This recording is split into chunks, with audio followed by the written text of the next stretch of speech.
Graças a ti, Senhor Jesus.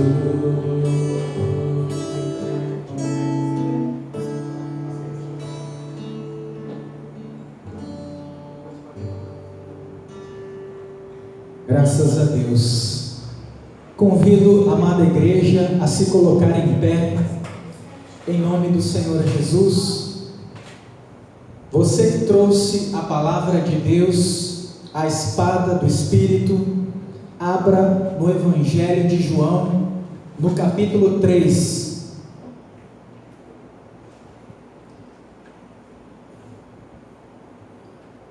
João, capítulo 3.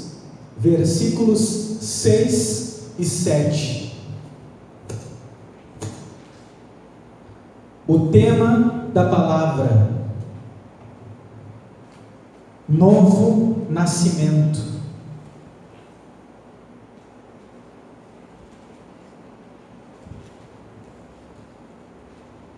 Quarto livro do Novo Testamento, Evangelho de João, capítulo 3, versículos 6 e 7. Está escrito na palavra de Deus: o que é nascido da carne é carne, e o que é nascido do Espírito é espírito.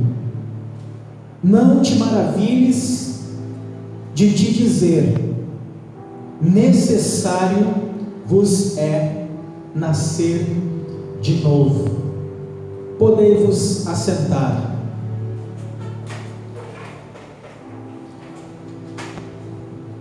O Senhor nosso Deus criou o homem segundo a sua imagem e semelhança, e o pôs em meio a um jardim chamado Éden, também conhecido como paraíso. Ele lhe deu poder e autoridade sobre todas as criaturas viventes, sobre as aves, sobre os répteis, sobre os mamíferos. E todos os dias, na viração da tarde, o Senhor vinha ter com o homem, porque Deus, como Pai, ama os seus filhos e deseja ter comunhão com cada um. Diga graças a Deus. O homem tinha a imagem e semelhança do seu Criador e Pai. O corpo do homem, antes do pecado original, não estava sujeito a enfermidades físicas, tampouco a morte. Na presença de Deus, o homem viveria sem ser vencido pela morte para todo o sempre, porque o projeto original do Senhor foi criar o homem para que este jamais provasse a morte. O homem tinha abundância de alimentos, tinha paz e alegria em seu coração, não tinha necessidade de coisa alguma, desfrutava de uma íntima comunhão com o seu Senhor, não era escravo do vício, da depressão, não tinha a sua família destruída, porque na presença de Deus o homem tem vida e vida em abundância. Mas quando o homem transgrediu a palavra de Deus, ele deixou de ter a natureza semelhante à de Deus, a natureza do Espírito, e passou a ser conhecedor do bem e do mal, tendo uma natureza humana pecaminosa. Em João 8,32, o Senhor Jesus disse: em verdade eu vos digo, aquele que comete ou pratica o pecado, torna-se escravo do pecado. Quando Adão e Eva transgrediram a palavra de Deus, comendo do fruto proibido, da árvore do conhecimento do bem e do mal, eles deixaram de ter em si si a imagem e semelhança do Criador, deixaram de andar pela natureza do Espírito, para tornarem-se escravos do pecado, e junto do pecado, como consequência da transgressão à palavra de Deus, veio a morte ao mundo e se estendeu a todos os homens. Romanos diz que por um só homem entrou a morte no mundo e se estendeu a todos os homens. E Romanos 3,23 diz que todos pecaram e foram destituídos da glória de Deus. Então o homem que não adoecia passou a adoecer. O homem que não tinha falta de alimentos passou a ter que trabalhar duro na terra para comer o pão de cada dia, porque o Senhor lhe disse: do suor do teu rosto comerás o pão. O homem que foi criado para não morrer acabou sendo vencido pela morte, mas graças ao nosso Deus, que em Coríntios 15:26 diz que o último inimigo a ser destruído é a morte. O homem que tinha a natureza de Deus, andava no Espírito, passou a andar na natureza humana e pecaminosa, perdeu a imagem e semelhança do seu Criador e se tornou escravo do pecado e sujeito à morte. A partir de então, o diabo entrou na vida dos homens e passou a matar, roubar e destruir. E hoje você vê famílias destruídas pelos vícios, pelo divórcio, pela mentira, pelo adultério. As pessoas estão sendo escravizadas pelo pecado e destruídas. Mas o Senhor Jesus se despiu da sua glória, se fez homem, morreu na cruz, vertendo o seu sangue para nos redimir. E quando você ouve o Evangelho e crê na obra perfeita de Jesus, o Espírito de Deus vem, entra dentro de você e te dá a natureza do Espírito. Até então você era dominado pela carne, você era escravo dos desejos humanos pecaminosos, você não conseguia se dominar. Quantas não são as pessoas que dizem: a minha esposa não merece ser traída, mas trai. Estou destruindo a minha vida com as drogas, mas não consegue largar porque o pecado tem escravizado a sua vida. E essas pessoas, sem a presença do Espírito Santo, não conseguem sequer vencer a si mesmo. Mas quando a pessoa recebe Jesus, o Espírito Santo vem e faz nela morada. E o Espírito Santo, em Atos 1:8 diz a palavra que é o poder de Deus para sermos testemunhas do Senhor Jesus. Através da presença do Espírito, nós recebemos novamente a natureza de Deus e poder para vencer a nós mesmos, o pecado e o mundo. O pecado que antes te dominava, você passa a ter poder sobre ele. As pessoas têm se moldado a uma religião. É como se a pessoa fosse uma leprosa, cheia de feridas purulentas e fedorentas, e a religião fosse uma veste de seda branca. A pessoa se molda a uma religião, ela vem a uma igreja, começa a congregar, começa a fazer parte de grupos, ela se assemelha a todos daquele lugar, mas dentro dela continua sendo um leproso que está destinado à morte, porque nunca jamais nasceu de novo. E quando a pessoa tem um encontro com Jesus real, autêntico, verdadeiro, o Espírito Santo vem sobre a vida dela e muda a vida dela para sempre. É algo de dentro para fora. Tem pessoa que vem na igreja, fica anos congregando, mas nunca nasceu de novo, nunca se tornou uma nova criatura. Continua na mentira, no vício, na idolatria, na maledicência. Não é que você se torna perfeito quando você recebe o Espírito e nasce de novo. A diferença é que você, apesar de estar sujeito ao pecado, não vive na prática contínua e desenfreada do pecado. O pecado é um momento, é uma fraqueza, é um acidente, mas quando você cai, a palavra diz: o justo pode cair muitas vezes, mas de todas elas o Senhor o levanta. Você anda em novidade de vida. Você não guarda mágoa, ressentimento, rancor. Tem pessoa que vem na igreja e está revestido com a veste branca de seda, mas por dentro está podre. Continua sendo a velha criatura, continua debaixo da ira de Deus, continua andando na natureza humana pecaminosa. Romanos 8 diz que aqueles que andam segundo a carne caminham para a destruição e morte, mas aqueles que são guiados pelo Espírito para a vida eterna e para a paz. Essa semana eu conversava com uma senhora que congrega, toda semana vai à igreja, e eu sempre estou orientando, aconselhando, e ela manifestou com o Espírito, e o demônio furioso disse que queria matar a neta, e ela desesperada. O demônio amaldiçoando: eu vou matar, eu vou destruir.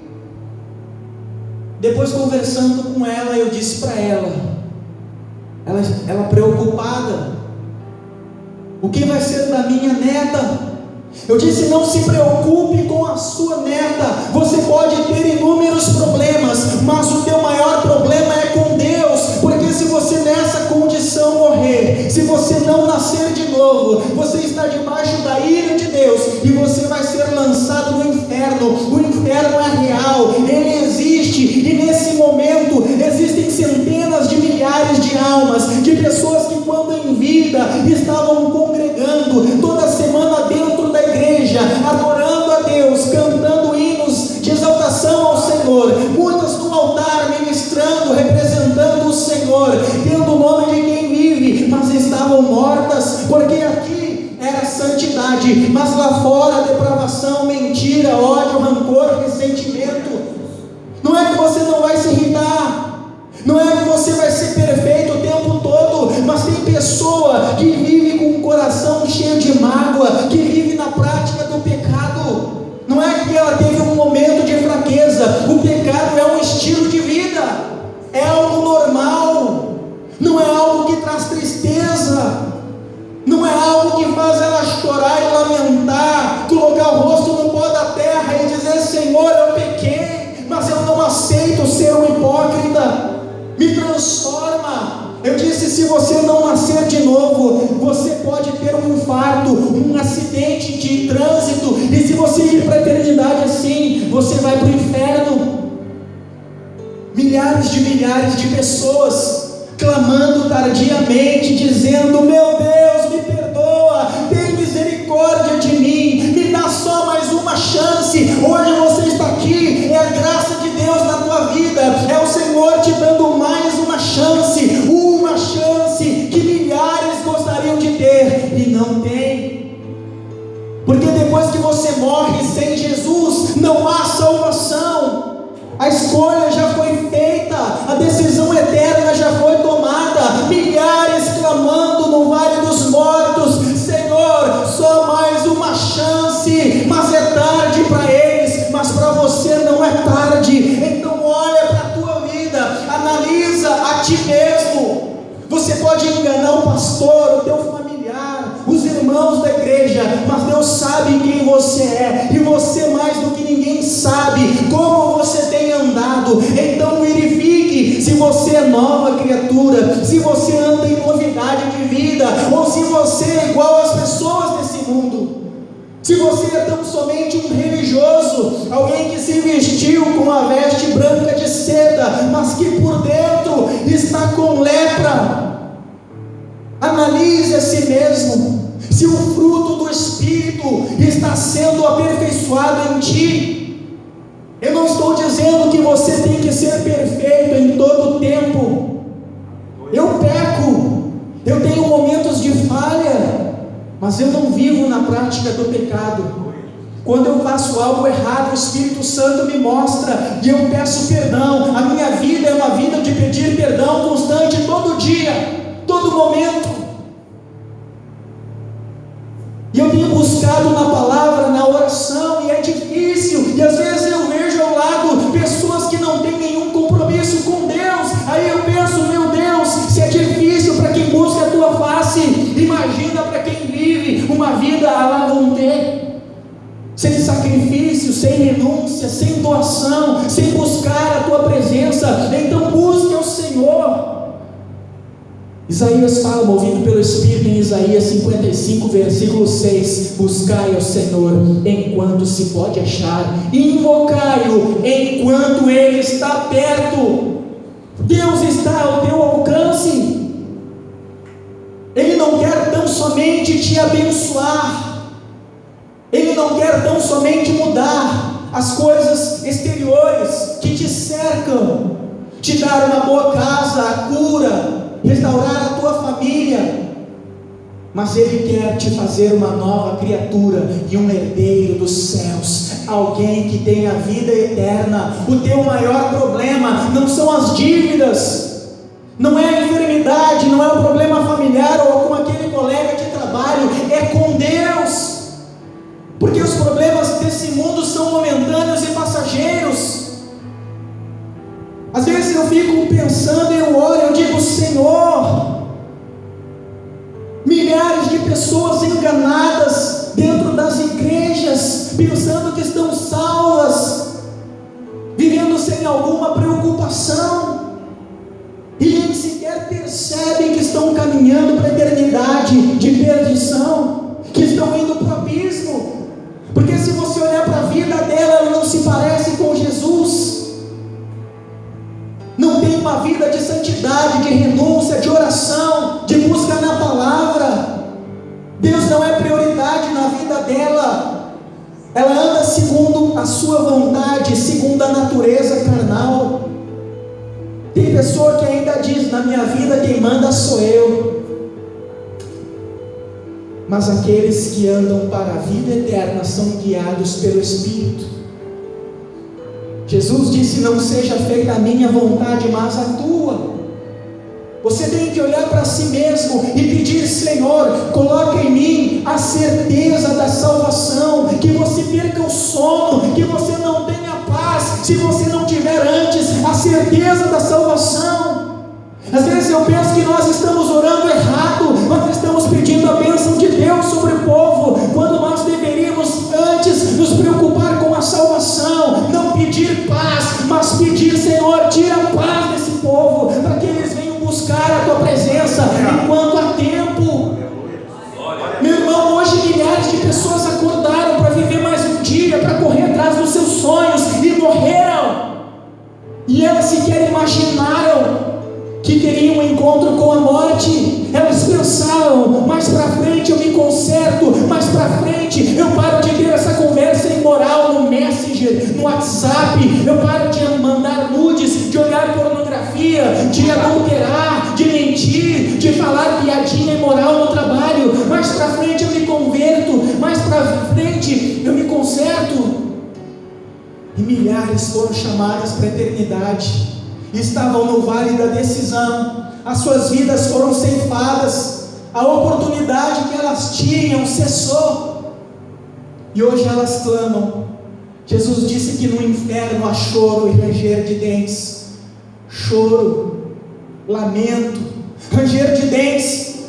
Quando uma pessoa se feria na guerra e não tinha anestesia, ela precisava ser operada, então colocavam um pano na boca dela, porque quando ia costurar ou fazer um corte, a dor que ela ia sentir era tanta que sem querer ela ia ranger os dentes, ela ia chorar. Hoje você chora, hoje você tem problemas, você sente solidão, você sente angústia, mas o Espírito de Deus te consola. A palavra diz, o choro pode durar uma noite, mas a alegria vem ao amanhecer. Mas aqueles que são lançados no inferno, aqueles que fecham os olhos na terra, fora de Cristo, não terão esperança jamais.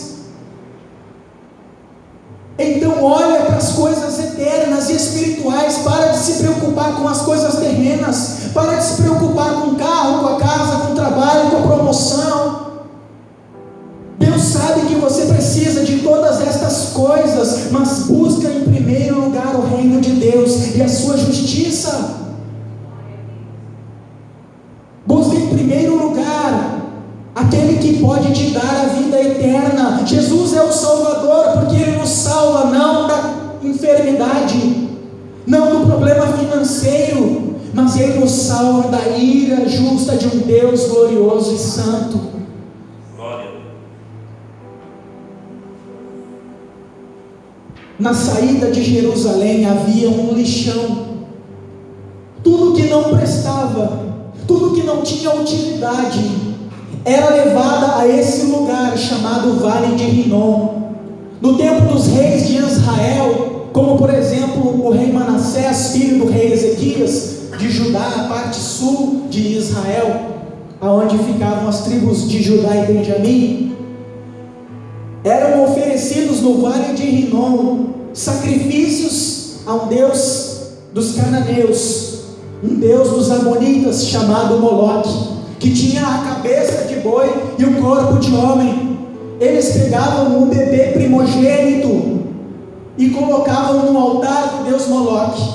Esse deus tinha a imagem de um homem, e aonde fica o abdômen tinha um forno, e o recém-nascido primogênito era colocado ali como uma oferenda ao deus Moloque.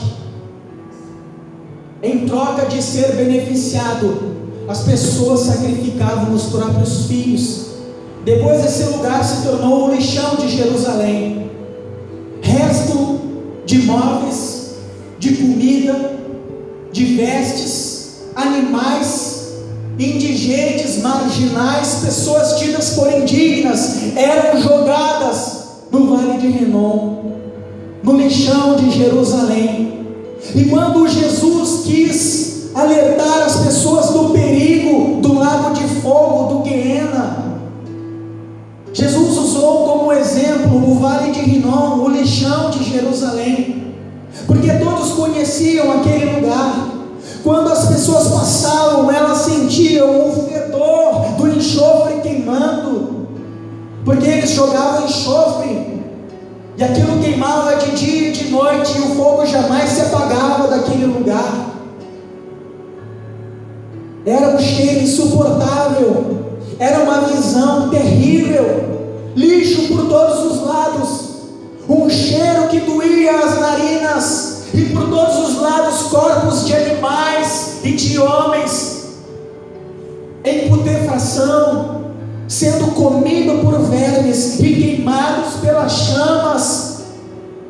E o Senhor Jesus então usa esse lugar para dizer que todo aquele que não se arrependesse dos seus pecados, não se voltasse para Deus de todo o coração e abandonasse a impiedade e buscasse nascer de novo, como Jesus disse a Nicodemos, seria lançado para aquele lugar. Hoje, um presidiário